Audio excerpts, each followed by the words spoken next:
So with this next trigonometry reduction formula equation, right? The big idea is here, there's nothing really different about this kind of equation. This kind of equation is actually exactly the same as what you may call the others. The main reason why it's exactly the same as the others is because of 180 plus 90 plus. This is something that we may be looking at for the first time. However, the idea is if you're working with a square, right, this makes your life very easy. The reason why this makes your life very easy is because when you look at something like this with squared here, you don't even have to use the cast diagram.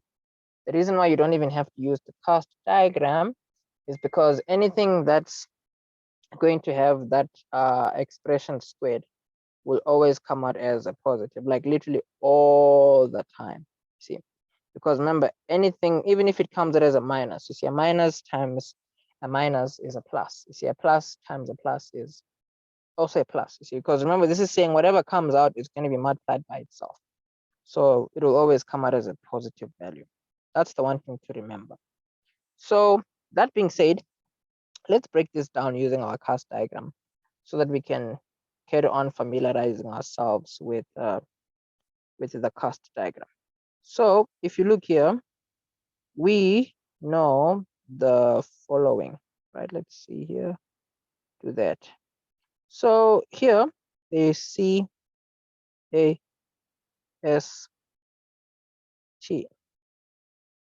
like that, CAST. So with CAST, I mean, we know this is saying what we already mentioned, everything is positive here, sine, cos, and then 10, cos, and then 10.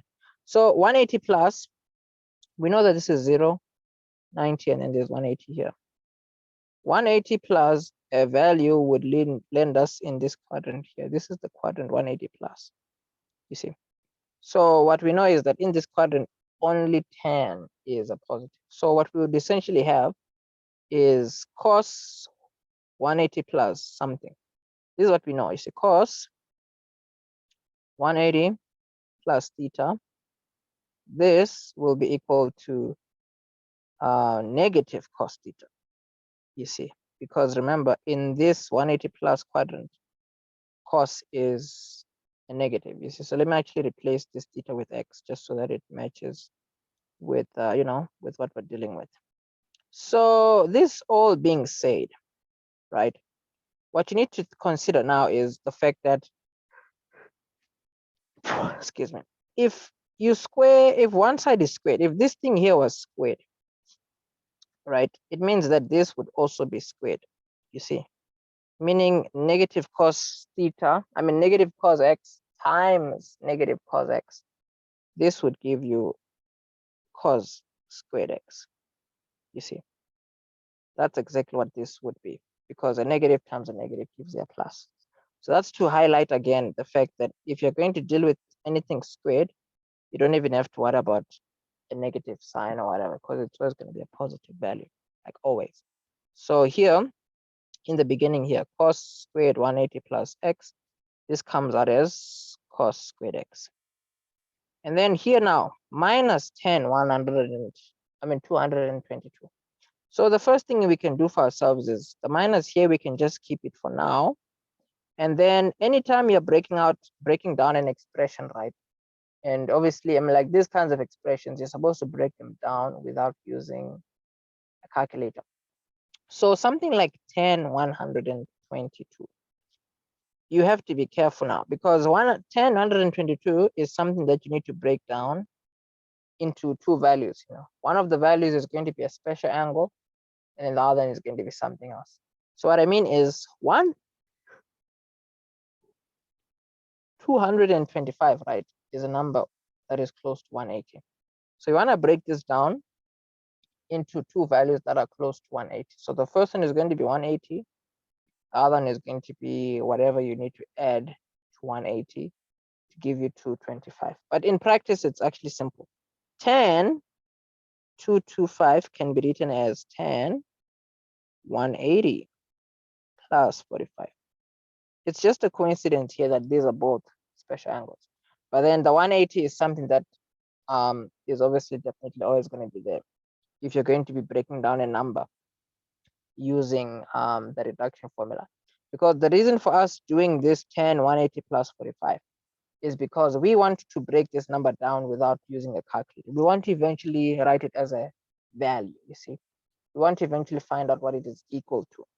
So now that we know here that 10, 225 is equal to 10, 180 plus 45. This is something you can be writing out on your answer sheet, you know, on like the far left or the far right. So if you put 10, 180 plus 45 here, what you now know is in the quadrant 180 plus something, what you already know is, remember 10, if you had to put here, let's say 10, 180 plus x, you know that this is going to be equal to 10x, you see, with the positive value there. So the fortunate thing is with our example here is, instead of us having like an x here, we have an actual value, which is the 45 that we're seeing there, you see. So this 45 here is the value there. It's the value that we would put over there. So essentially what I'm trying to say is 10, 225 can be written as 10, 180 plus 45. And then the 10, 180 plus 45 can be written as 10, 45, you see, because where there's x here, there's a 45 now. So this left side is equal to this right side over there. You see, 10, 180 plus 45 is equal to 10, 45. So in terms of where we are writing out our answer, let me actually write it down here, you see. And we're trying to take things slow as well, you see. So here we changed this. The next one, right, you can see here, our minus 10, 225 can just be written as 10, 45, you see. And this is something you can also put on your answer sheet, you know, because you don't have to do everything all in one place, like while you're working with your main question and everything. Nope, you can just do it nicely on the side, break it down to where you're satisfied, then you can throw it into your equation, and then you can, in your expression, and then you can just carry on. At the bottom here, we have cos 90 plus x squared. So we have already stated that anything squared will always come out as a plus. You see, so we don't even have to do any funny business there. So the only thing we have to recognize is that from a cos, it changes to a sine, you see, and because there's x over there, this is going to be x over here, and then this is just going to be squared. And we said automatically, as long as there's a square here, whatever you end up with will always come out squared and as a positive value. So remember here, we're still carrying on, right? We're supposed to be breaking down this expression. So breaking down this expression, this is where knowing your trigonometry theory comes in, because 45 is a special angle. Now, what that means is getting a value for 1045 is not necessarily something we need a calculator for. To get a value for 1045, we can actually use what we refer to as our 45-45 triangle. So a 45-45 triangle basically says this angle is 45, this angle would also be 45. So because this is an isosceles triangle, this is 1 and this is 1, and this would be square root of 2 if you work it out, you know, using Pythagoras. So this 45-45 triangle is what we can use to determine the value of 1045. So remember, with trigonometry, what we know is that the ratio for 10 is opposite over adjacent. You see, that's the ratio for 10. It's opposite over adjacent. So with 1045, whether you're here or here, it doesn't matter.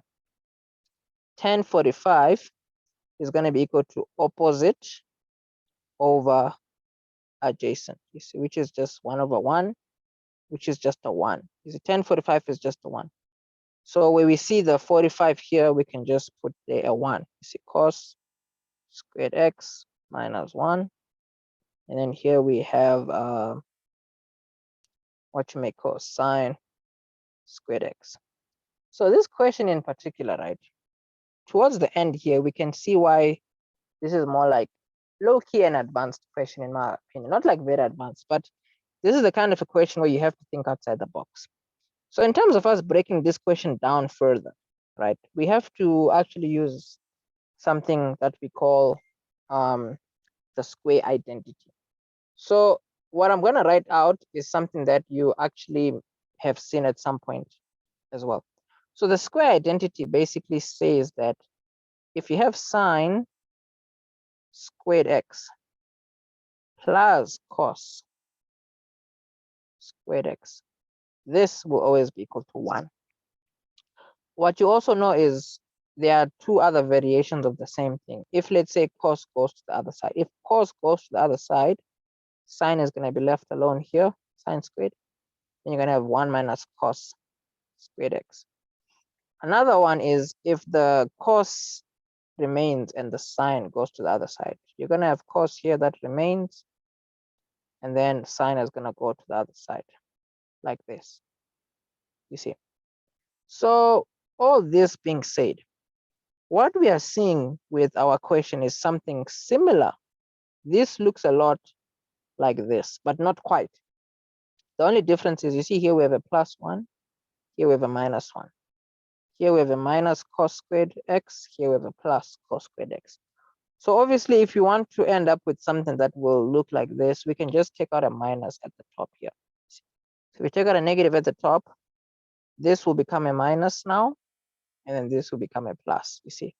And we can actually write it swapped around. You see, we can put the 1 first as a plus, and then we can put the cos afterwards as a negative. Even if we did not write it like this, it doesn't matter. You see, they might actually just not swap it around just to show that it really, really does not matter.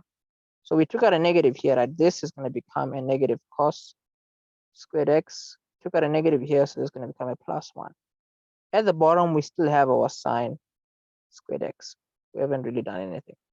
So what we ought to remember is that with what we have just done, you see, as long as we have the minus cos squared here, plus 1, a plus 1 with a minus cos squared can always be written as sine squared x, you see. So here we have minus here, and then here we have sine squared x.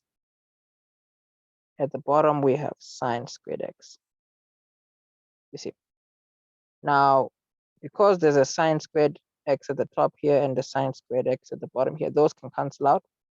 And then your final answer is just minus 1, you see. So that's how we break down this one here, which is D. So that is